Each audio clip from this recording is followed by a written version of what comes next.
পুৰা বিশুদ্ধ শীতল আৰু পৰিষ্কাৰ পানী। চাওক ফ্ৰেণ্ডছ, এইমাত্ৰ কুঁৱাৰ পৰা অৰ্থাৎ নাদৰ পৰা বা পাটকিৰ পৰা মই উঠাইছোঁ।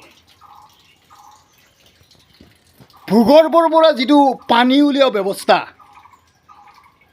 নাদ ব্যৱস্থা, কুঁৱা অৰ্থাৎ কিছুমান ঠাইত পাটকি বুলি কয়, এনেকুৱা ব্যৱস্থাৰে আমাৰ অসমৰ নলবাৰী জিলাৰ নিজ বাহজনী গাঁৱত কৰিছিল।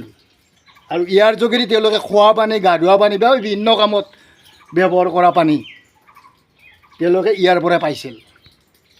এনেকুৱা নাদ বা কুঁৱা ব্যৱস্থা অলৰেডি অসমৰ সমতল ভূমিৰ পৰা ক্ৰমে নোহোৱা হ'বলৈ ধৰিছে।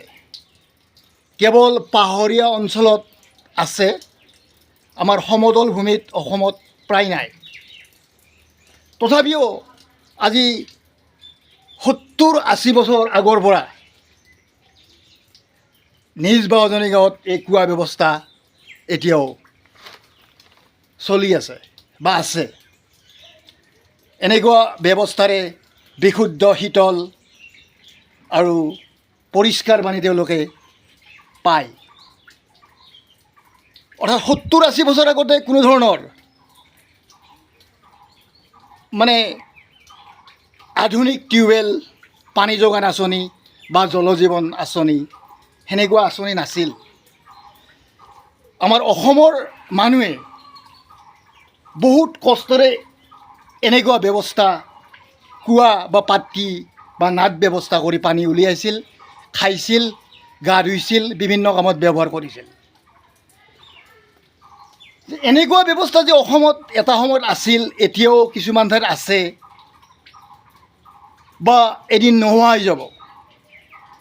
এতিয়া মানুহবিলাক আধুনিক হ'ল, কৃত্ৰিম হ'ল, এনেকুৱা ব্যৱস্থাৰে ভূগৰ্ভৰ পৰা পানী উলিওৱাৰ যিটো ব্যৱস্থা নোহোৱা হৈ যাব। সেইকাৰণে নতুন প্ৰজন্মক মই দেখুওৱাৰ বাবে বা যুৱ প্ৰজন্মক দেখুওৱাৰ বাবে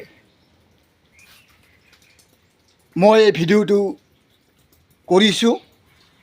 আপোনালোকে ভাল হ'লে লাইক কৰিব, কমেণ্ট কৰিব, শ্বেয়াৰ কৰিব। ধন্যবাদ ফ্ৰেণ্ডছ, ধন্যবাদ। এইটো হ'ল কুঁৱা বা পাটকি বা নাদ। ধন্যবাদ।